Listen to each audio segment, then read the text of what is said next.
Buenos días. Vamos a continuar con el tema. Es el mismo tema donde terminó Jonathan.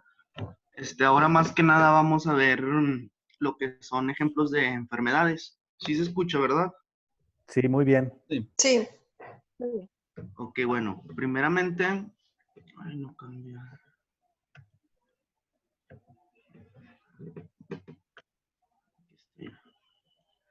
Vamos a ver diferentes características para que nos quede un poquito claro. Las características de esto es de que los genes van a contribuir, pero estos no quiere decir que vayan a ser trastornos en sí mismos Monogénicos. Ajá, Así es. exactamente. Sí. Y no van a evidenciar una herencia mendeliana simple. ¿Por qué? Pues porque son complejos, como ya lo explicó Jonathan. También van a tener una agregación familiar. ¿Esto qué quiere decir? Bueno, que los parientes más cercanos a un individuo que tenga esta enfermedad son los que la van a tener. Por ejemplo, si, no sé, Juanito la tiene, su hijo es más probable que la tenga a que la tenga su primo o su ahijado o algo así.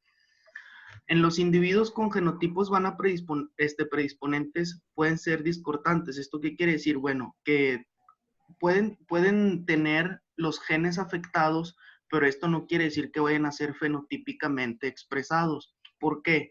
Porque en estas enfermedades vamos a ver que tanto hay factores genéticos como hay factores ambientales, así como también los factores ambientales van a influir en que estas enfermedades se agraven o presenten complicaciones. Muy bien, déjame intervenir. Entonces, para resaltar la frase número 3 que tienes ahí en tu diapositiva, tenemos a dos individuos que tienen el mismo riesgo genético. Los dos tienen factores predisponentes para desarrollar hipertensión arterial, pero uno la desarrolló y el otro no. ¿Por qué?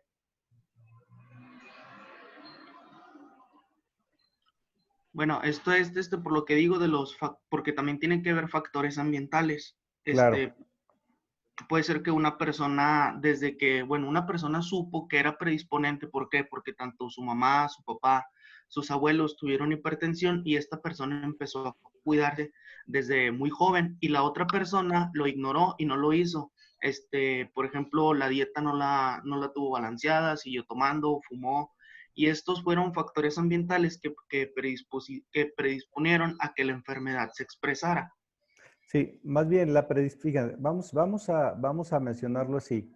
La predisposición es genética, porque la predisposición quiere decir el riesgo o la susceptibilidad que una persona tendría a desarrollar una enfermedad. Entonces, la predisposición, es decir, estar como en riesgo desde el principio, eso es genético. Cuando hablamos de factores ambientales, hablamos de contribución, no de predisposición.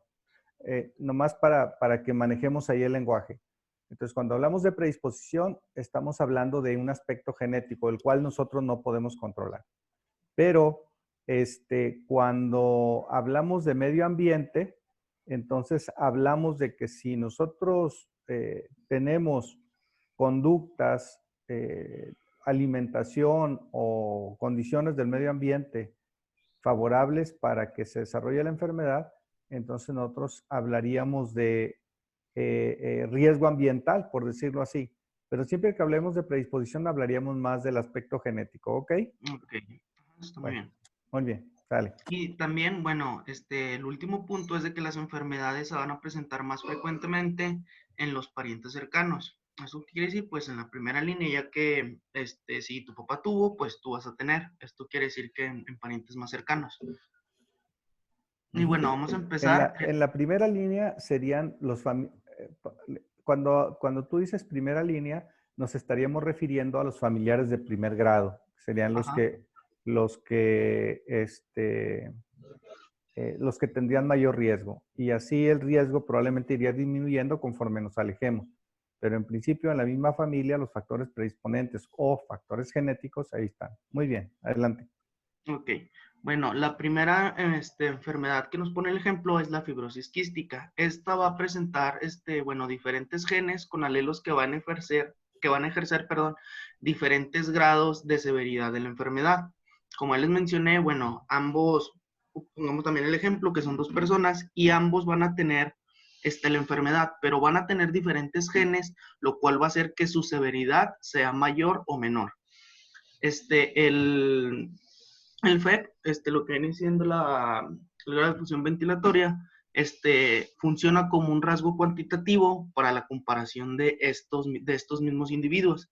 La disminución del FEP, bueno, hicieron estudios y se mencionaba que la disminución en el FEP se observaba mucho en los gemelos monocigóticos.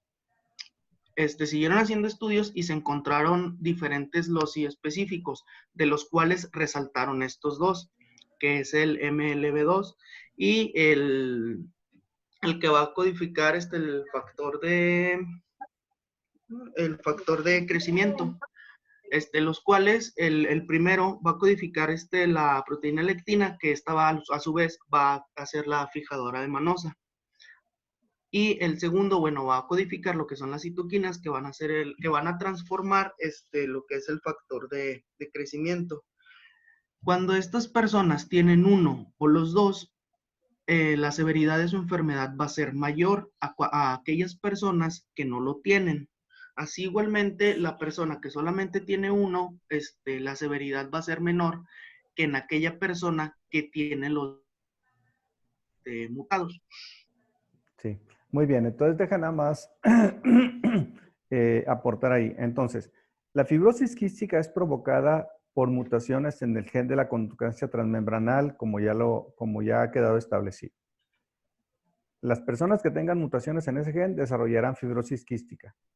Pero las variantes clínicas que se puedan presentar en la fibrosis quística, de si se presenta una enfermedad de manera más severa o no, con frecuencia no depende de la mutación del gen. La mutación en el gen de la conductancia transmembranal hace que se desarrolle la enfermedad. Ahí está, y eso está muy bien identificado. Pero sabemos que el resto de los genes participan para que finalmente la enfermedad se desarrolle de una manera más severa o no. Porque nosotros podemos decir que la condición para que haya fibrosis quística es mutación en el gen de la conductancia transmembranal. Pero en realidad ese gen no está trabajando solo. Ese gen funciona coordinadamente con los otros genes para finalmente expresar las diferentes proteínas, enzimas, etcétera, y dar como resultado la condición fisiológica, fisiopatológica, etcétera, y finalmente la condición clínica del paciente. Y así que, ¿cómo podemos demostrar que la severidad clínica depende no solamente del gen que desarrolla la enfermedad, sino de otros? Pues un ejemplo es precisamente este. En la fibrosis quística se ha detectado que hay dos genes en donde si tienen una variante específica, puede hacer que la enfermedad sea más severa.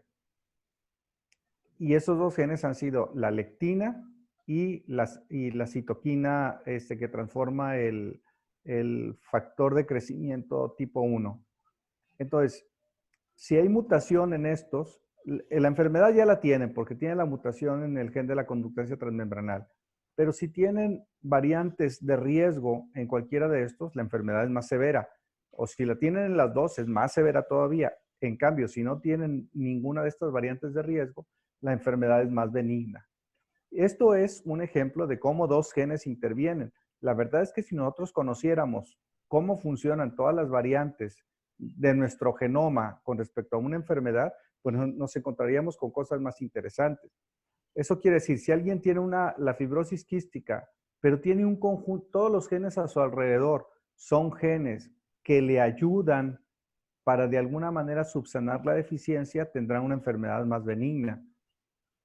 Pero si al contrario tiene una carga genética, no solamente de estos dos que se conocen, sino de otros muchos que se desconocen todavía, pero esa lo predispone a que funcione de manera inadecuada, entonces la enfermedad será más severa.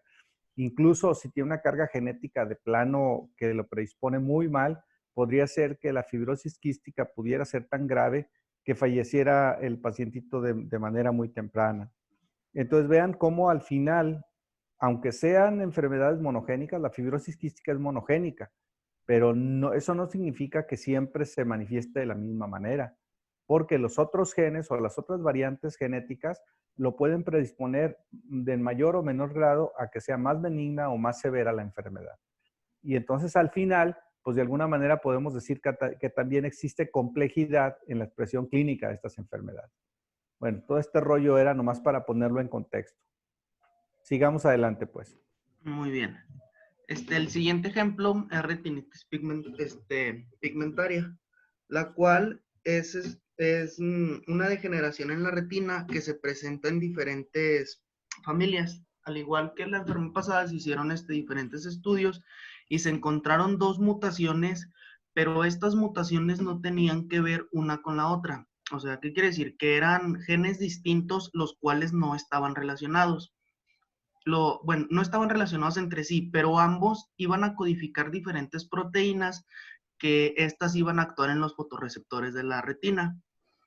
Los pacientes heterocigotos una mutación en el gen de la proteína periferina no iban a presentar la retinitis pigmentaria, al igual que otros pacientes heterocigotos para la proteína denominada ROM1. Pero en este mismo estudio se encontró que si los pacientes eran heterocigotos para estas dos proteínas, presentaban la retinitis pigmentaria. Y en el libro nos maneja este esquema, ya ejemplificado de los pacientes heterocigóticos que, bueno, para las dos genes. Coloreados de azul presentan aquellos pacientes que tienen ambas mutaciones, tanto en la proteína periferina como en la proteína ROM, lo cual hace que se exprese la retinitis pigmentaria.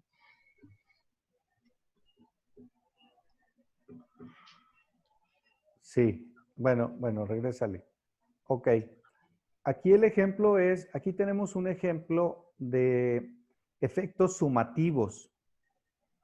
Cuando nosotros decimos que en estado heterocigoto, para cualquiera de estos genes, la enfermedad no se manifiesta, si la enfermedad no se manifiesta en estado heterocigoto, ¿qué modo de herencia sería? Recesivo. Sería recesivo, por supuesto. Sería recesivo. Y uno diría, ah, bueno, si es heterocigoto para ese gen que produce la enfermedad, algunos le llaman retinitis pigmentosa, otros le llaman retinitis pigmentaria, como el autor aquí. No importa. De pronto ahí algunos dan sus argumentos de por qué le llaman pigmentosa y pigmentaria, pero no nos vamos a meter en eso. Así que no importa si le decimos, para propósito de la clase, si le decimos pigmentosa o pigmentaria. Pero entonces, si ocurre mutación en la proteína periferina en uno de los alelos, pero no en el otro, la enfermedad no se manifiesta. Por lo tanto, es recesiva. Y si ocurre mutación en uno de los alelos en la proteína ROM1, pero no en el otro, la enfermedad no se manifiesta. Entonces, podemos considerar que también es recesiva. Y entonces, la lógica haría pensar que si es heterocigoto para las dos proteínas, pues la enfermedad no se manifiesta porque ambos genes son recesivos. Se requeriría, en todo caso, que hubiera mutación en el otro alelo para que la enfermedad se manifestara. Pues no, en este caso no es así, porque tenemos como un efecto aditivo.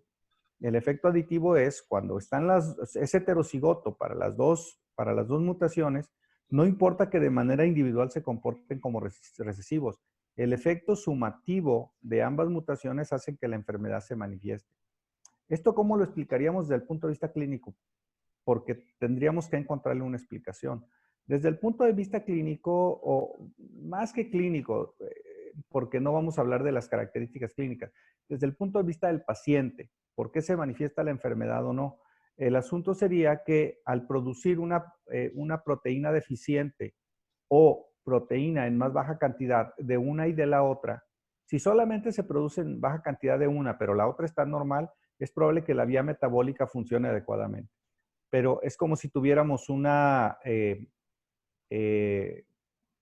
tubería en donde redujimos el flujo a la mitad, pero cuando reducimos, porque hay una obstrucción en alguno de los tubos en un lado y el flujo se reduce a la mitad.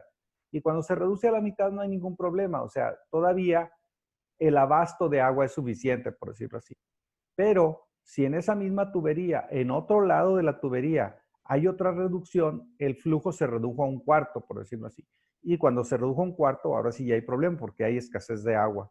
Esto, con el ejemplo de la tubería, sirve para que nosotros lo transportemos a las vías metabólicas y entendamos por qué razón, cuando hay mutación en uno de los genes, no hay enfermedad, pero que si ocurre en ambos, el efecto es aditivo y entonces sí hay enfermedad. ¿Quedó claro?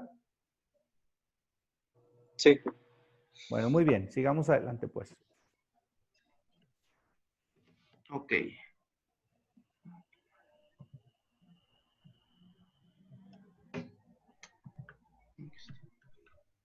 Bueno, el siguiente ejemplo es la trombosis venosa cerebral idiopática. No, venosa. Sí, perdón, trombosis venosa cerebral idiopática. Ajá. Este se presenta un estado de hipercoagulabilidad en estos pacientes. Se presenta más que nada en adultos jóvenes y la incidencia es 1 de cada 100,000. La mortalidad se menciona que es relativamente pues, grande, que va entre el 5 y el 30% de los pacientes que la presentan. Aquí se mencionan tanto factores genéticos como un factor ambiental. Son 2 genéticos y un ambiental. Uno de los factores, bueno, los 2 factores genéticos es un alelo mutante para la proteína von Lindemann y el otro es la mutación del gen de la protombina. Y el tercer factor es un factor ambiental, el cual es de que el paciente, bueno, en este caso la paciente, ingiera anticonceptivos orales con estrógenos. Por lo tanto, la enfermedad se va a presentar mucho mayormente en las mujeres. Y bueno, aquí ya vemos, bueno, voy a mencionar aquí los diferentes factores. Por ejemplo, aquí el factor en el alelo, bueno, el alelo mutante. Mira, espérame tantito. Nada más para resaltar algo. Regrésale al anterior. Fíjense ustedes cómo el nombre de la enfermedad es trombosis venosa cerebral idiopática. ¿Qué quiere decir idiopática? Pues que no le han Que no tiene una encontrado etiología, ¿no? que no se sabe qué es lo que lo causa. Exactamente, eso quiere decir idiopático. Cuando decimos idiopático es porque no sabemos qué lo causa. Fíjense ustedes cómo históricamente se le nombró trombosis venosa cerebral idiopática y así se le sigue llamando. Pero una vez que se ha descubierto el mecanismo molecular y una vez que descubriste el mecanismo molecular, ya también puedes descubrir el mecanismo fisiopatológico que lo produce. Entonces, si ya conocemos, ya no sería idiopática. ¿Sí me explico? Deja de ser idiopática porque ya conocemos los mecanismos, que es lo que nos va a explicar ¿cómo te llamas? Humberto. Humberto. Ay, perdón, Humberto, pues No se preocupe. Que nos va a explicar Humberto. Entonces ya deja de ser idiopática. ¿Se le va a seguir llamando así? Sí, porque así se le quedó el mote, pero ya en este momento no es idiopática, ya conocemos qué lo causa. Muy bien, adelante. Bueno, el alelo mutante para el factor Bill-Lieberman, va a presentar una sustitución de la arginina por glutamina en la posición 506, la cual es denominada... A ver, espérame, no es agringa, es arginina, ¿ok? Nomás hay hubo un error de dedo, porque la arginina es un aminoácido y la arginina fue sustituida por una glutamina. Pero era nomás para aclarar para todos eso, no pasa nada. Adelante.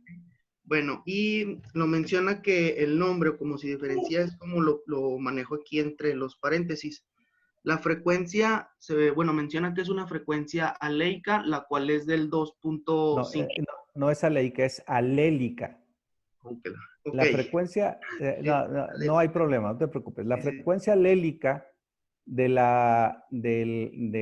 alelo predisponente a desarrollar la trombosis es de 2.5%. Eso quiere decir que el alelo normal, quiere decir que en el 2.5% de la población se encuentra esta variante que predispone a tener la trombosis venosa. Mientras que, entonces, ¿qué porcentaje de la población tiene el alelo normal, Humberto? Perdón, doctor. La frecuencia alélica del alelo que predispone a la trombosis venosa es 2.5%. Eso quiere decir que 2 o 3 individuos de cada 100 tienen la mutación. Así es. Entonces, mi pregunta es, entonces, ¿cuál es la frecuencia del alelo normal en la población, los que son homocigotos normales? Ah, ¿Cuál pues sería la frecuencia? es el resto, sería 97.5%. El 97.5%, correcto. Entonces, esto hace que la enfermedad en realidad sea una enfermedad muy rara, porque si el alelo además se comporta como recesivo, ¿Qué, mami? sería, ¿sí? ¿Quieres todo un aguacatito? Bueno, alguien tiene abierto ahí el El micrófono y está en las cosas familiares, ¿verdad? Muy bien. Adelante, pues, Humberto, sigamos. Ok, bueno, esto va a afectar el sitio para la degradación del factor, de este factor, lo cual va a hacer que la estabilidad de la proteína sea más larga. Esto, pues, con un efecto procoagulante mayor. Se menciona que las personas heterocigotas van a tener el 5%, lo que va a aumentar 7 veces más de la población en general. Pero en las personas que van a ser homocigotos van a tener un riesgo del 80% más que de los heterocigotos. Claro, de tener manifestaciones clínicas, ¿verdad? Así es, sí, de Ok. presentar el fenotipo. Ajá, muy bien. Bueno, la segunda es la mutación de la protombina. Esto va a cambiar una guanina por una adenina en la posición 20.210, que es en la región prima no traducida de este gen. Se menciona que esta va a ser del 2.4% en personas heterocigotos.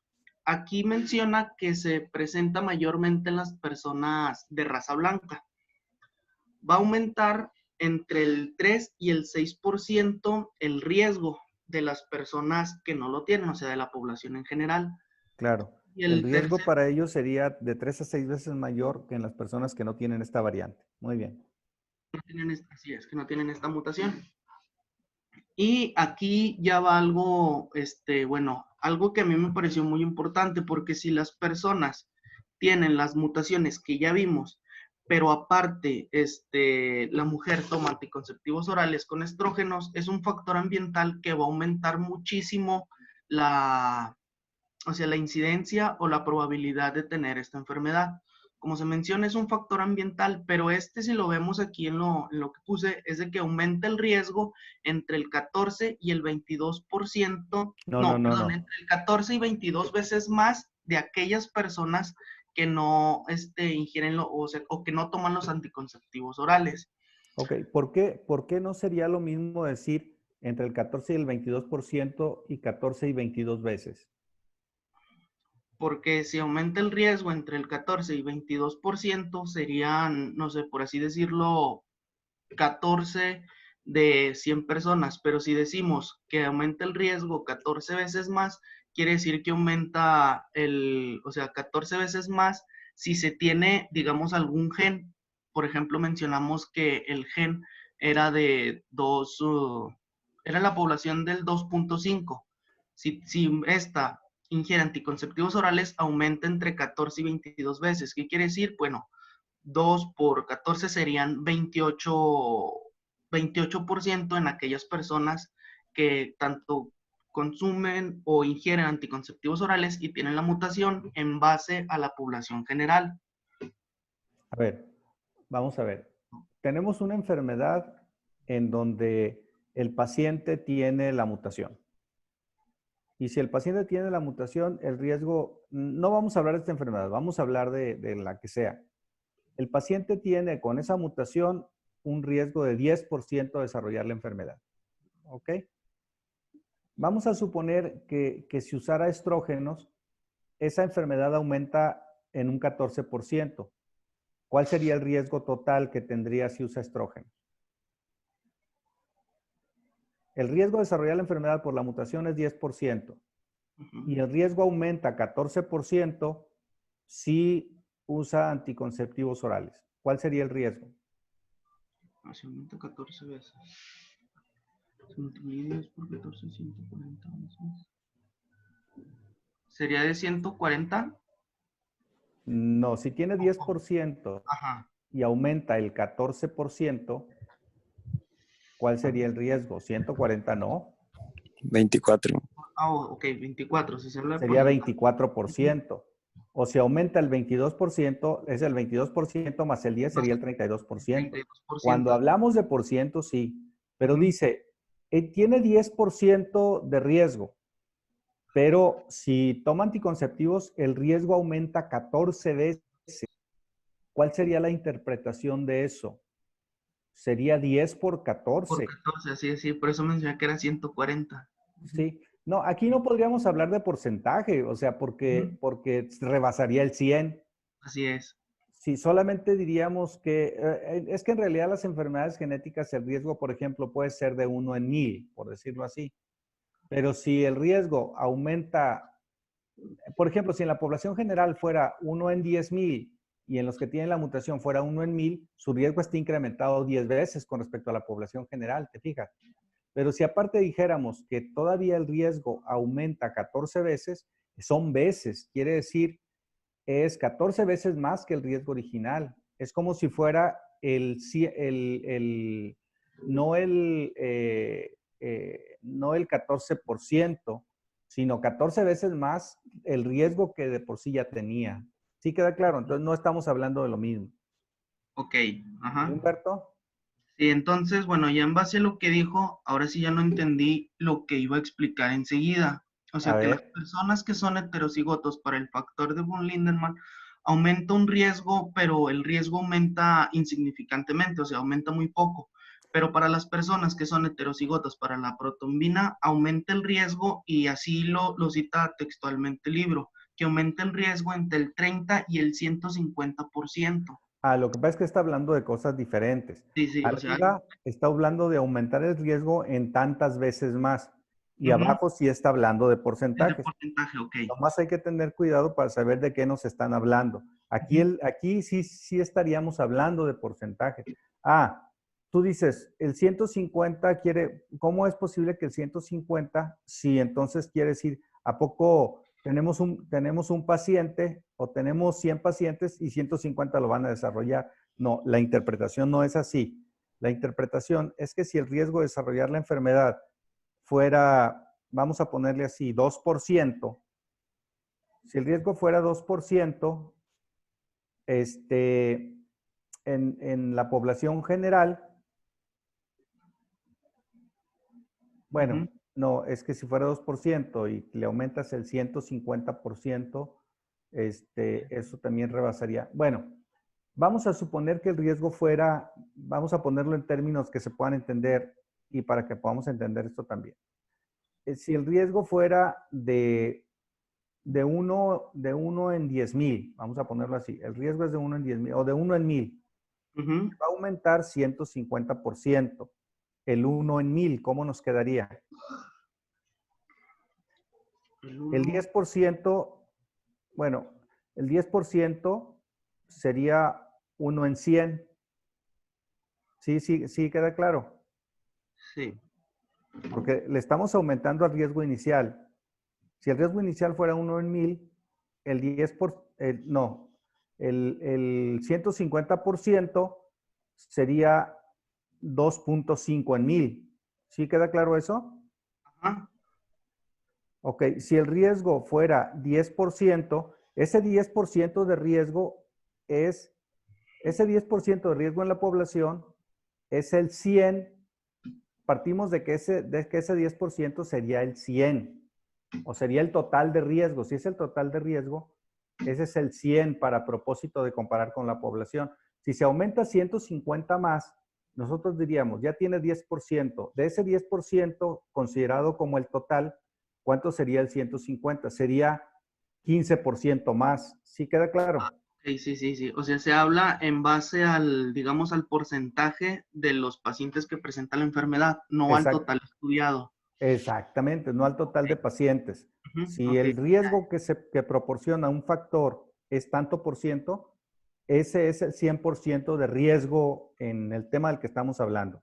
Si se Ujú, aumenta un 150, quiere decir que le agregamos un 15% más. Y ok. entonces diríamos que el riesgo sería 25% en total. ¿Queda claro eso? Sí. Ok, sí, sí, a mí me quedó claro. ¿Para todos queda claro? Sí, Sí, sí, doctor. sí. Bueno, al que no le haya quedado claro y no quiere preguntar, ahí pregúntense entre ustedes. Muy bien. Sigamos adelante, Humberto. Ok, bueno, este mismo factor mencionaba que también iba a aumentar 5 veces la presentación de trombosis venosa placentaria en las mujeres, la cual pues se iba a presentar o se iba a tener también preeclampsia, separación de la placenta, retraso del crecimiento intrauterino, entre algunas otras patologías. La siguiente es la trombosa venosa profunda de las extremidades inferiores. Aquí también nos menciona que aparte de ser nos menciona que, que las personas que tienen predisposición son aquellas que tienen los factores genéticos para presentarla, pero en esta también va a haber factores ambientales que van a aumentar el riesgo y la severidad de dicha enfermedad. Se presenta en 1 de cada 1000 personas al año, la mortalidad es del 10%, pero menciona que la mortalidad más que nada va a ser debida a una trombosis venosa pulmonar. El factor von Lindemann también va a ser aquí el factor que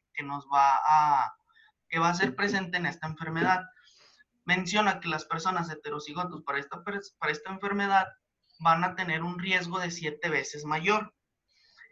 Pero si estas personas, aparte de ser heterocigotas, ingieren anticonceptivos, el riesgo va a aumentar en 30 veces. A diferencia de las personas que son homocigotos, el cual el riesgo va a aumentar 80 veces. Aquí volvemos a ver que para las personas homocigotos el riesgo es mayor.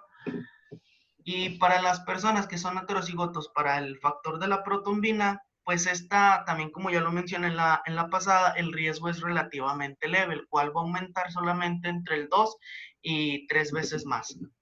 Muy bien. Entonces, tenemos 2 genes que participan, pero el efecto es mucho mayor de uno de ellos, FBI o FBL, perdón, que el de la protrombina.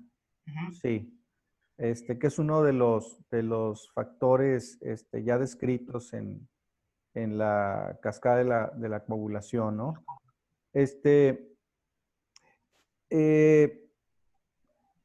Clínicamente, ¿eso cómo sirve o cómo serviría? Miren, cada vez conocemos más las causas de las diferentes enfermedades. Que en este caso, ¿qué se puede hacer? Pues uno podría aconsejar, si ya conoce el genotipo de las pacientes o de los pacientes, por ejemplo, si una persona viene, tú te dedicas a la ginecología y sabes que si, por ejemplo, conociéramos los diferentes genotipos, como ya es posible hacerlo, como el doctor Argüello y Fabiel y otras personas les han mencionado con estos estudios de genoma completo o de lexoma, etcétera, ya podemos saber prácticamente cómo están constituidos los genomas de las personas y nos encontramos con una paciente que tiene este tipo de variantes y viene con ustedes para que le recomienden un anticonceptivo. Obviamente ustedes van a evitar recomendarle un anticonceptivo estrogénico.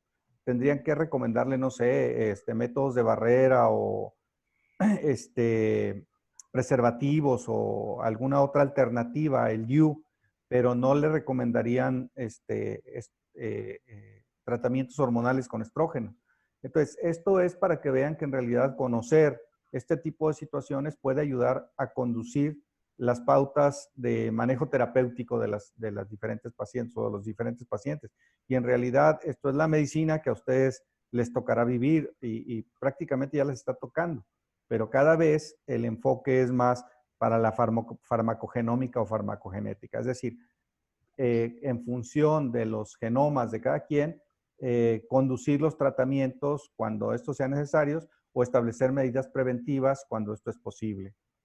Muy bien, adelante. Sí. Bueno, y aquí enseguida les pongo la tablita que nos maneja el Thompson, en el cual menciona las recomendaciones para las pruebas tanto del factor von Lindemann y de la protombina.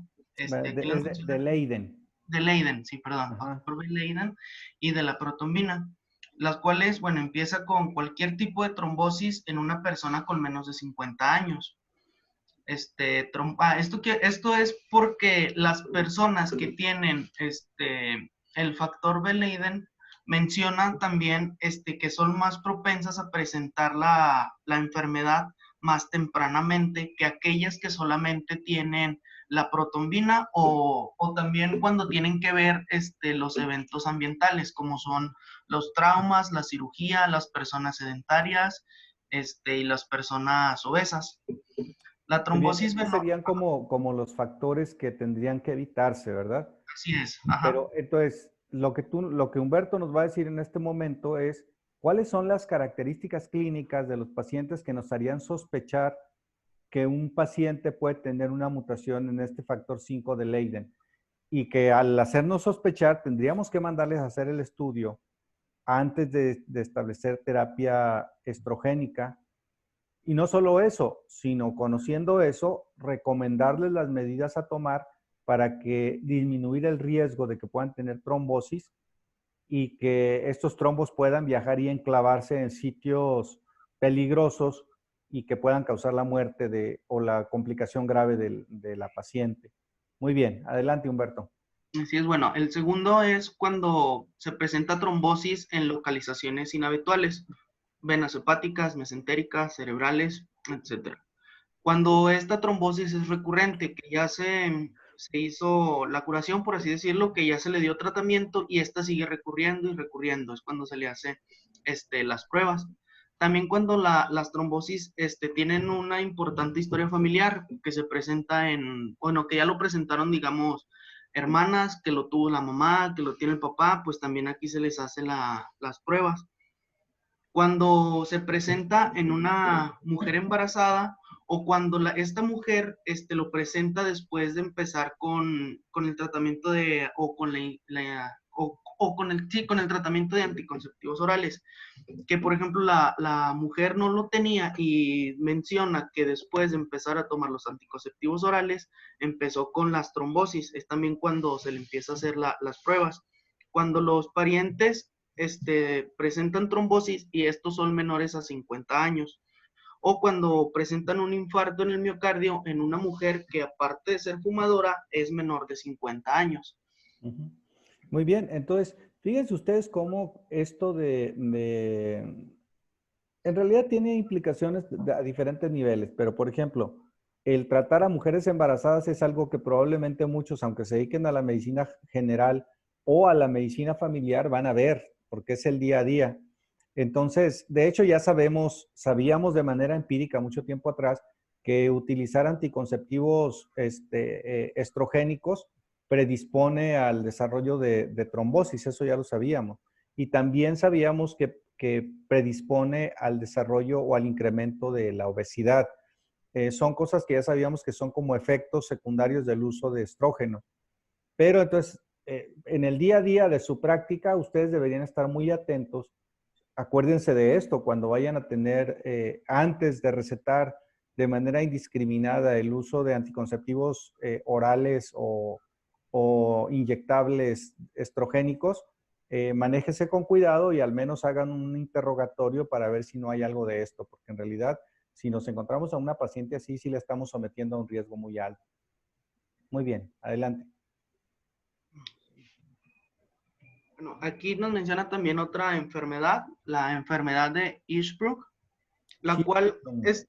Sería Hirschsprung. ¿Perdón? Hirschsprung. Hirschsprung. Muy bien. Ok, la cual son anomalías en el desarrollo del sistema nervioso parasimpático del intestino, la cual se va a presentar con una ausencia de algunos o de todas las células ganglionares de los plexos submucosos y mientéricos. Esto se va a presentar en 1 de cada 5,000 recién nacidos vivos. Predominantemente el riesgo es mayor, es el doble en los varones. Aquí es muy importante tener en cuenta dos mutaciones. Menciona el libro que son muchas, pero dos mutaciones son las que están mejor descritas y las que se han presentado en diferentes estudios. La primera es el gen RET, que está situada en la subbanda 2 de la región 1 de la banda 1 del cromosoma. Mira, Y es subbanda, banda, región. ok. Es subbanda 2, región No, 1, banda. no, Sub- subbanda 2, banda 1, región 1 del cromosoma, sí, ¿verdad? no. Del brazo, ¿Sí? Del sí, del brazo. brazo largo del cromosoma 10, Es correcto. Ándele, así. que va a codificar el receptor de la tirosincina. El segundo es la modificación en el factor neurotrófico derivado de las líneas celulares gliales. Estos dos factores van a ser muy importantes. ¿Por qué? Porque aquellos pacientitos que tienen esta enfermedad menciona que van a tener ambos genes mutados. Cuando tienen uno, no se va a presentar, solamente se va a presentar cuando son ambos genes. También menciona que otros de los genes son esto, aquí donde lo pongo otros, pero estos otros los mencionan más que nada como un agravante de la enfermedad. O sea, ¿qué quiere decir? Que si tiene estos otros que aquí les menciono, pero no tiene los dos, el gen RET ni el modificador del factor neurotrófico, no va a presentar la enfermedad. Muy bien. Nomás quiero aclarar esto para ustedes, para todos. Cuando estamos hablando de que tiene o no tiene, no nos referimos a que tenga o no tenga el gen. Nos referimos a que tenga o no tenga la variante afectada, porque los genes siempre los tendrá. Pero si tiene la variante que predispone al riesgo, entonces ahí decimos que tiene. Y si no tiene la variante que predispone al riesgo, decimos que no tiene. Entonces, no tiene o sí tiene la variante. Los genes siempre los tendrá, ¿ok? Muy bien, adelante.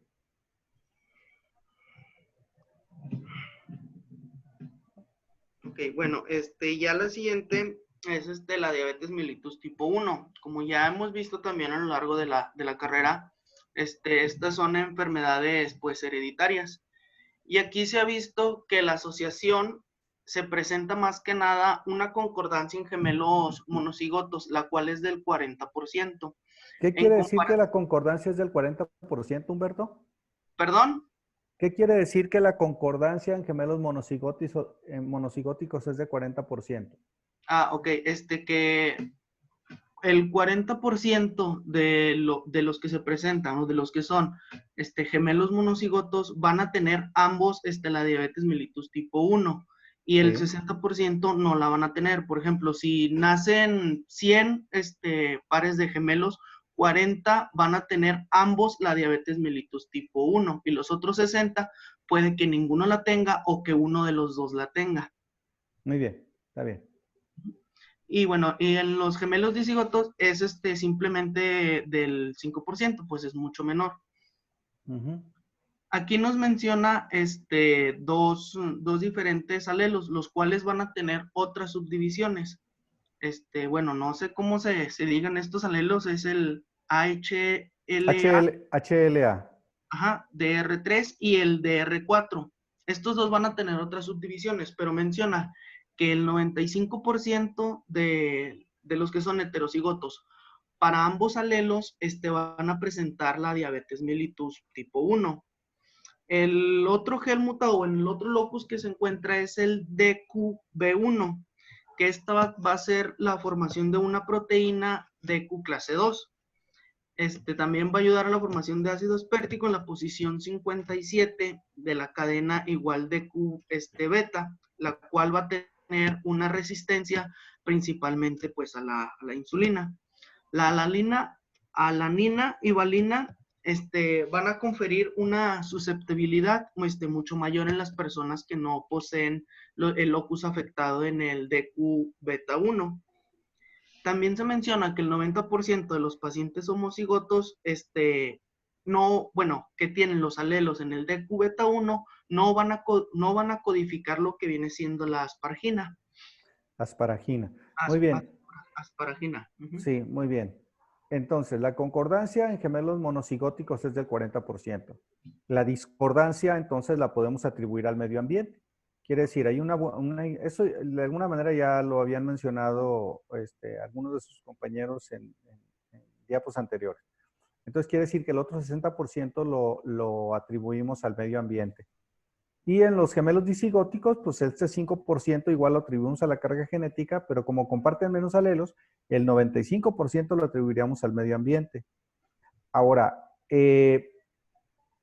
entonces, ha habido diversos genes que se han implicado, como cuando tienen una variante que confiere susceptibilidad, eso les incrementa el riesgo, como en este caso. Decimos que o tú mismo ya nos has mencionado que el 95% de los pacientes son heterocigotos para estos alelos que se encuentran en el sistema HLA, que es el sistema mayor de histocompatibilidad. Y entonces los consideramos como alelos de riesgo, pues. Y el otro locus, el de cubeta 1, también es otro alelo de riesgo. Que cuando tiene la variante que cambia el ácido aspartico en la posición, es decir, es una variante que cuando lo que existe en la posición 57 o en el aminoácido 57 de este gen del D cubeta, tiene una mayor resistencia a la insulina, como tú decías. Y pero si la variante que hay es alanina, valina o serina, también confieren susceptibilidad. Esa sería la explicación. Muy bien, adelante. Ok. Bueno, y aquí nos mencionan los otros genes distintos, en lo cual menciona que los hermanos que van a compartir los mismos haplotipos, el riesgo va a ser del 17%. No obstante, se vuelve a mencionar que los gemelos monocigotos es del 40%. Y bueno, las pruebas se hacen para los genes que son susceptibles en 3 locis diferentes. Aquí nos menciona también lo que es esta tablita en donde se observa el parentesco del individuo afectado con el riesgo de desarrollar la diabetes. Por ejemplo, en primer lugar, se observan los gemelos monocigotos, que como ya lo vimos, es del 40%. Y aquí algo así como para comparar, comparar el riesgo es entre los gemelos monocigotos y en los hermanos sin haplotipos, en el cual los hermanos sin haplotipos es solamente Sería hermanos sin haplotipos de R en común. TRQ en común, exactamente. Sí, sería todo completo. Muy bien. Ajá.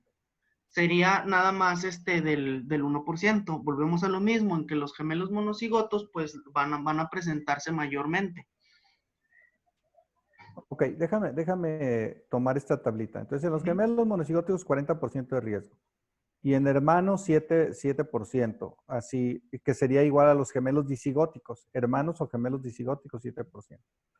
Pero nada más porque ellos pueden compartir alelos de riesgo también. Pero cuando se hacen los estudios de los genotipos y se comparan los hermanos que tienen los haplotipos de riesgo versus los que no tienen ninguno de los haplotipos de riesgo, aunque sean hermanos, allí el riesgo es solamente del 1%. Quiere decir, cuando nosotros vemos los que tienen el 7%, es 7% porque comparten algunos de los haplotipos de riesgo. Pero cuando nosotros hacemos el estudio genético y vemos que un hermano tiene los haplotipos de riesgo y el otro no tiene ningún haplotipo de riesgo, aunque sean hermanos, el riesgo solamente es 1%. Y cuando se analiza, hay los diferentes haplotipos que acabamos de ver recién o que Humberto acaba de mencionar. Pero cuando se hace el estudio genético y se ve que el que tiene la enfermedad comparte con su hermano, o el que tiene los haplotipos de riesgo y comparte con su hermano, de todos los que hay, solamente un haplotipo, con eso basta para que el riesgo ya no sea 1%, sino que sea 5%. Entonces, esto nos habla de la importancia de estas diferentes variantes que confieren los diferentes riesgos. Ok, muy bien. Lo que viene abajo son los cálculos que se hacen ya con respecto a los diferentes haplotipos que se tienen versus el riesgo. Y luego ya se dan los riesgos totales así como se tienen, ¿verdad? Para los hijos sería el 4%, si la madre es afectada 3% y si el padre es afectado 5%. En general, el riesgo para los hijos, sin considerar padre o madre, sería 4%. Así es. Muy bien, adelante Humberto. Ok. Bueno, y ya la siguiente enfermedad, pues es la enfermedad de Alzheimer. También, como ya sabemos, pues es una enfermedad que tiene que ver mucho con la genética. la cual es, bueno, es una enfermedad degenerativa que se presenta entre el 1 y el 2% de la población en general. Es la causa más común de demencia en personas mayores. Existen 3 factores de riesgo muy importantes, los cuales no son genéticos.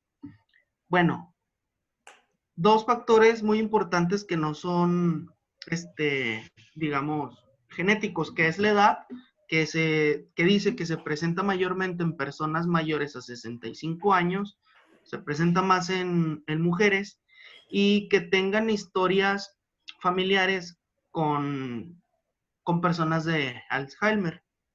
Aquí volvemos a lo mismo, que los parientes de primer grado presentan la enfermedad entre 3 y 4 veces más que en aquellos que no tienen parientes de primer grado afectados.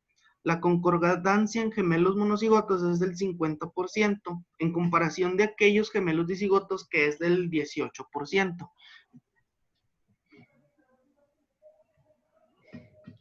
Aquí menciona este alelo, el cual es el 4 de la apoproteína E, que es un riesgo muy común, o más bien es un alelo muy comúnmente afectado en estos pacientes.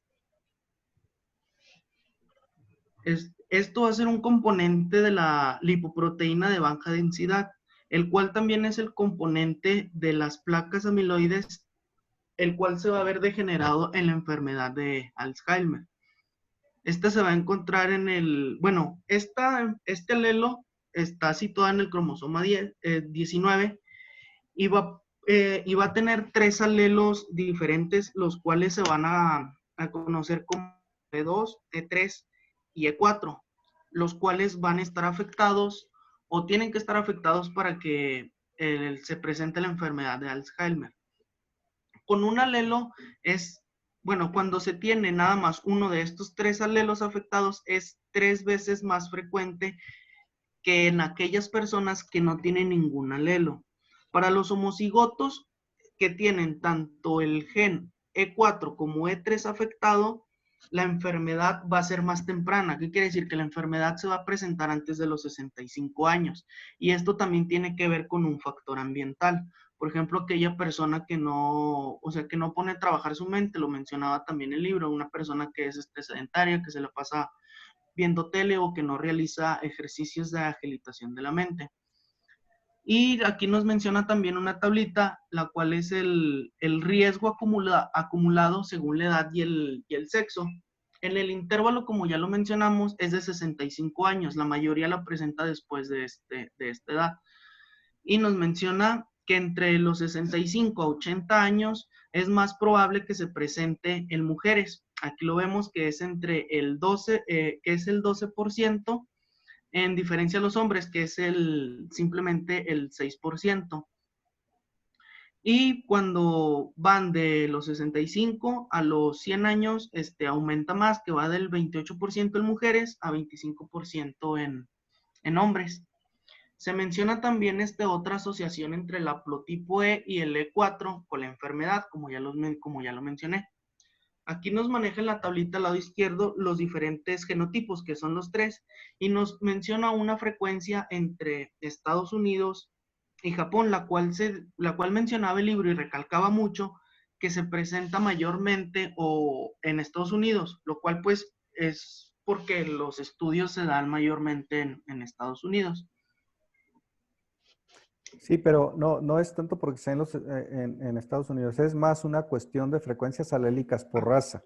Okay. Y así nosotros vemos cómo, por ejemplo, la combinación de alelos de riesgo del EA es 0.64 en Estados Unidos y el 0.47 en Japón. Quiere decir, hay el 0.13 de diferencia ahí en la frecuencia alélica. O el 13% de diferencia. En comparación con los controles, es decir, los que tienen la enfermedad en Estados Unidos es el 0.64 y en los controles solamente está en el 0.31. En Japón la frecuencia fue más baja. Para los que estaban enfermos la frecuencia era de 0.47 y en los controles era de 0.17 solamente. Y para los otros alelos, las frecuencias se invierten, ¿no? O sea, era 0.36 en Estados Unidos para los pacientes y 0.69 para los controles, mientras que en Japón era 0.53 para los pacientes y 0.83 para los controles. Quiere decir que en el renglón superior la frecuencia es mayor en Estados Unidos, pero en el renglón inferior la frecuencia es mayor en Japón. Muy bien, adelante. Bueno, aquí cabe resaltar que el estudio que se utiliza es el de la apoproteína, la subdivisión E4. ¿Por qué? Porque se demostró que este alelo, el E4, se encuentra en aquellas personas que desarrollan la enfermedad antes de los 65 años. Por lo tanto, es el que utilizan más como estudio, porque mencionan que también es, digamos, como un alelo que va a predisponer a que la enfermedad se desarrolle más rápidamente. Muy bien. Analizando, nos vas a hablar de Cassius Clay, Mohamed Ali. O no sé si le vas a poner ahí nada más. Ya un último comentario ahorita, Humberto, porque yo creo que le vamos a seguir hasta el lunes. Pero, de hecho, esto ya es lo último, doctor. Bueno, entonces lo terminas de una vez y ya, sí, ya te sacas esto de encima, que no te tocó tan facilito, ¿eh? Así que no te preocupes, está bien, no te tocó una clase fácil, pero bueno, ahí luchando contra corriente lo has sacado y eso está muy bien. Es una pregunta. Si nosotros viéramos esta última tablita, nosotros diríamos que quienes tienen mayor predisposición para esta enfermedad, ¿la población de Estados Unidos o la población de Japón? En la parte de arriba está el alelo de riesgo, no E4. La parte de abajo serían como los alelos de no riesgo. Entonces, ¿cuál de las dos poblaciones podríamos decir, según las frecuencias de esta tablita, que tiene mayor riesgo? ¿La población de Estados Unidos o la población de Japón? Estados Unidos. Las de Estados Unidos, ¿verdad? Porque los alelos de riesgo son más frecuentes, 0.64 contra 0.47 en Japón. Entonces, podríamos decir que por país, que de alguna manera también refleja la raza, el mayor riesgo sería en personas de Estados Unidos. Muy bien. Adelante, Bueno, Humberto. ya para finalizar también, el libro nos menciona que aparte de presentar estos alelos, hay un factor ambiental muy importante, el cual se ha estudiado en las últimas décadas, el cual es los traumas craneales o golpes directamente en la cabeza. Y es por eso, pues, que aquí ya para finalizar, está la imagen de Mohamed Ali, el cual es el caso más, bueno, que conocemos la mayoría, que padece de Alzheimer, pero el cual su factor ambiental, el ser boxeador, influyó demasiado en que desarrollara esta enfermedad.